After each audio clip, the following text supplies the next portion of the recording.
Opa, tudo bem? Eu disse no último vídeo que eu ia gravar um sobre escalabilidade dinâmica. Por isso eu vim aqui agora com o quadro para tentar explicar esse conceito, para você entender como é que a gente faz isso e como você pode economizar em hospedagem e ter mais segurança no seu hosting usando escalabilidade dinâmica. Primeiro, escalabilidade dinâmica não é uma técnica para você que tem um site muito pequeno. Tá? Tem 5.000 visitas, 10.000 visitas por mês. Isso aqui não faz nenhuma diferença para você. Tenho 100.000 visitas por mês? Talvez. Depende de quão pesado é seu site para o servidor, do que essas visitas fazem no site. 100.000 visitas por mês e uma boa política de cache, provavelmente você não vai ter vantagem em escalabilidade dinâmica. Agora, se tem 100.000 visitas por mês e essas visitas se cadastram e publicam conteúdo, talvez isso aqui passe a fazer um bocado de sentido. Tenho 1 milhão de visitas, tenho 2 milhões de visitas, tenho 5 milhões de visitas. Bom, aí a gente já pode conversar, esse assunto já te interessa bastante. Tá? Mesmo para quem está começando agora, é um recurso interessante de conhecer. Quando seu site crescer, você saber que ele existe, como é que isso funciona? Bom, você coloca seu site num provedor, e esse provedor coloca seu site numa máquina ou num conjunto de máquinas. Tá? São computadores virtuais ou computadores físicos, mas são computadores como o seu, que tem uma capacidade de processamento, uma capacidade de memória, tem recursos limitados. Tá? Não existe esse negócio de recurso ilimitado. Recursos são sempre limitados e você tem visitantes acessando o seu site. O número que de fato importa é sempre a quantidade de visitantes simultâneos. Tá? Então, se você tem um site que tem 10.000 visitas por mês, mas você faz um evento e essas 10.000 visitas entram ao mesmo tempo na hora do evento, você vai precisar de escalabilidade dinâmica e aí você vai ter resultados excelentes se usar. Tá? Então, você tem sempre que pensar na quantidade de visitantes simultâneos. Cada visitante acessando o seu site consome a quantidade de recursos de memória e de processamento. 10 ao mesmo tempo podem consumir 10 vezes essa memória e processamento. Dependendo de como o seu cache está configurado, pode ser até 10 vezes mesmo, talvez 5 vezes, talvez 3 vezes, depende do cache. Mas quanto mais gente ao mesmo tempo, mais recurso, mais memória, mais processamento. Digamos que o limite do seu site seja 500 visitantes simultâneos. Tá? É um limite considerado alto para muitas pessoas, para os clientes que a gente atende aqui é um limite considerado natural, razoável, mediano. Tem site que recebe muito mais do que isso. Tá? A gente fez site, por exemplo, um evento com 5.000 visitantes simultâneos e funcionou muito bem, exatamente do mesmo jeito que eu vou descrever aqui. Bom, você tem lá que contratar a hospedagem. Tá? Então, eu vou fazer um gráfico aqui.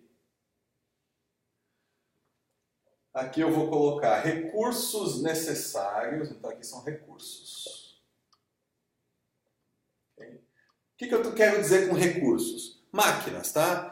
Processamento, memória, a quantidade de máquinas que você precisa ter, e aqui é o tempo. Okay? Então vamos supor aqui que esse seja um período de 24 horas, tá? Mas você pode fazer o mesmo desenho com um mês. Então você tem uma quantidade de visitantes entrando no seu site, e esses visitantes eles não estão lá, por exemplo, à meia-noite. Okay? A 0 horas. Assim. Okay? E você vai até as 23h59 do dia seguinte. E você tem um pico de acesso no seu site, digamos, às 2 da tarde. Você pode ter um gráfico mais ou menos assim, que é o gráfico da quantidade de recursos necessários. Tá? Então, às 2 da tarde tem um bocado de gente acessando, eles acessam a tarde toda, no começo da noite. Quando chega meia-noite, você precisa ter só o mínimo necessário para ter o site no ar se alguém entrar. Okay? Bom, o que acontece é o seguinte, quando você contrata uma hospedagem convencional, você precisa dimensionar a sua hospedagem pelo pico. Okay? Então, você precisa dimensionar a sua hospedagem por aqui. Você vai consumir recursos o tempo todo. Tá? Você não tem como comprar um computador, por exemplo, e esse computador você vai pagar só pelo tempo de uso. Você comprou o computador, então você vai gastar o preço do seu computador e à noite você desligou ele, mas você está pagando pelo computador, não tem jeito. Acontece a mesma coisa com a hospedagem. Tá? Você contratou um mega servidor e esse mega servidor está lá ligado para você às 2 da tarde e às 2 da manhã, que é a hora que não tem ninguém acessando o seu site. Okay? Problema comum que o pessoal tem.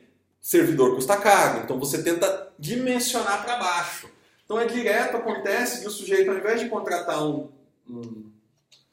provedor que dê recursos aqui, ele vai contratar um servidor um pouco menor. Fala, não, olha, a média de visita é mais ou menos isso aqui. E aí o que acontece? Na hora do pico o site cai.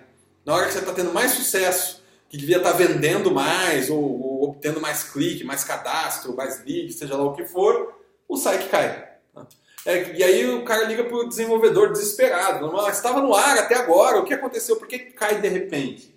Cai de repente porque o servidor não deu conta de um determinado pico de acesso. Então a gente precisa dimensionar o site nessas condições por cima.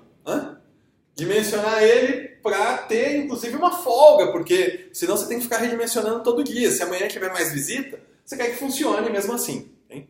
Então toda essa área do gráfico aqui, olha só, tudo isso aqui se chama desperdício. Você está pagando por máquina que você não está usando nesse período. Hein? Desperdício.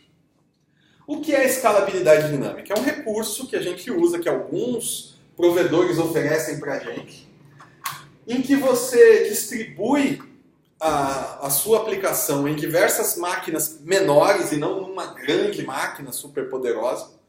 E você consegue criar máquinas automaticamente conforme a demanda. E desligar essas máquinas também, eliminá-las automaticamente conforme a demanda. São máquinas virtuais, criadas num cloud, né? Mas numa situação de escalabilidade dinâmica,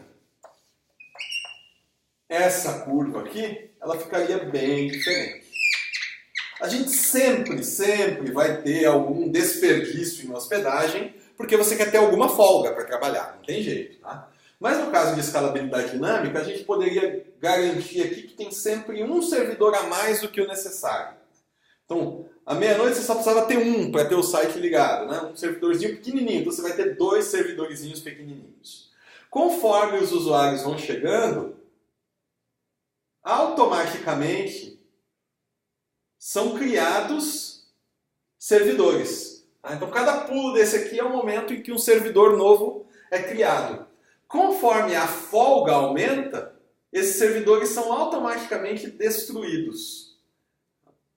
Então, com escalabilidade dinâmica, o uso de recursos se adequa à demanda. Tem desperdício? Tem desperdício, mas o desperdício é muito, infinitamente menor.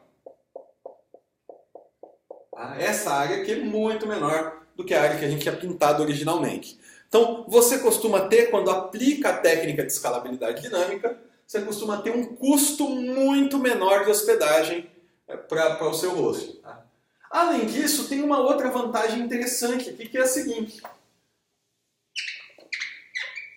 Como o uso dos recursos é variável, então a gente consegue dimensionar para muito mais visita. Então, digamos que essa aqui seja a curva normal. Tá? E você está usando a hospedagem convencional, você setou sua hospedagem aqui. Num determinado dia, sei lá porquê, foi um post no Facebook de alguém famoso recomendando o seu site. Num dado momento, você recebeu, opa, não é com essa não, com essa aqui, uma quantidade muito grande de visitas. Nesse momento aqui, o site cai. Tá? Com a escalabilidade dinâmica, isso funciona de um jeito bem diferente. Porque na hora que essas visitas chegam, a infraestrutura é dimensionada automaticamente.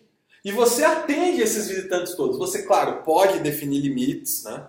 Porque, de repente, você tem muito mais visita do que você consegue pagar para ter. Né?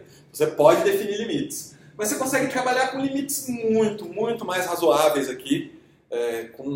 Tá preparado para picos de acesso, para não acontecer de naquele momento que você deveria estar comemorando, porque entrou um monte de gente, você está fazendo um bocado de sucesso, então você vai ganhar mais dinheiro, seu site vai alcançar mais os objetivos, você está correndo atrás de colocar o site no ar porque ele caiu. Com escalabilidade dinâmica, o risco disso acontecer é muito menor. Tá? Naturalmente, aplicar essa técnica envolve mexer no site, envolve mexer no hosting, então ela não é para sites muito pequenos, porque isso não vai se pagar. Mas se você tem uma quantidade grande de visitas, é uma técnica que vale a pena estudar. Tá? Tem uma porção de provedores que oferecem esse recurso. A gente aqui na Vise usa a Amazon, tá? Usa os serviços da Amazon, vou pôr o nome aqui, AWS, Amazon Web Services. A gente hospeda lá porque a gente tem bastante segurança de hospedar com eles. Mas tem outros que a gente já usou no mercado também muito bons, que funcionam muito bem. A gente teve excelentes experiências com outros hostings aí que oferecem escalabilidade dinâmica, ok? Então tá aí recurso para você estudar, se vale a pena colocar no seu site, coloca no seu radar aí, dá uma pesquisada, eu recomendo.